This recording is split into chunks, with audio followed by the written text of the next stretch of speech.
Good morning, folks. Jonathan Wilson. I'm the guy who builds these guitar formatted violas called the TogaMan GuitarViol. See, this is my little bag here, the TogaMan GuitarViols.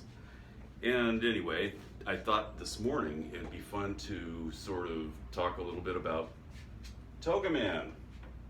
And this is a little zoom-in shot from the famous Noces de Cana painting, which depicts there's the water to wine going on over here. And then it's basically from a bigger painting, so I kind of zoomed in a little bit.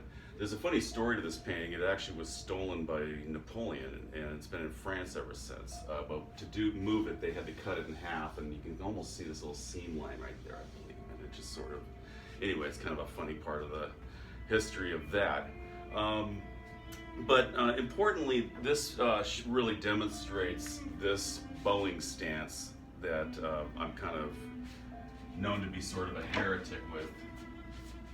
And this is one of the GuitarViols. And so basically a lot of, we kind of have it in a sort of a semi-guitar position when we're playing it. And technically our bow grip comes, up from the palm up, and kind of like a viola da gamba.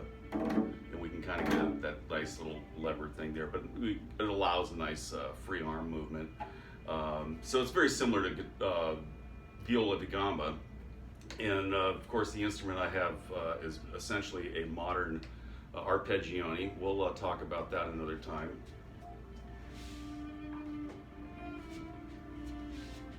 But anyway, a little of the backstory of the TogaMan thing. So my last name being Wilson did not really exactly sound great as a brand of a guitar. I mean, there's Fender, Gibson, all these other two-syllable guitar companies, but unfortunately it sounds like sports equipment, the next door neighbors on every block, in any sitcom. And I also had a namesake that I erroneously had been billed for by a common vendor, and that was fun to wake up to that one morning. So at some point many years ago, I decided, well, let's just give this thing sort of a more interesting zazz thing. And I thought this kind of historically shows that this, what people think of as a sort of a Jimmy Page kind of thing. Eddie Phillips came before him, I think. But anyway, back in the 60s when these guys were kind of messing with violin, bows, and guitars, we kind of hear that. But the truth is this has been going on for centuries. In fact, even prior to this painting, probably somewhere in the late 1300s, 1400s, the story goes that in Spain was sort of the birthplace of the guitar. In those days it was sort of the lute and known as, or another variant, the vihuela. And on the Iberian Peninsula, that was kind of a thing. And then so the Moroccans, the Moors, came over the Strait of Gibraltar with their bows, and it was kind of a meeting of that instrument and the bow.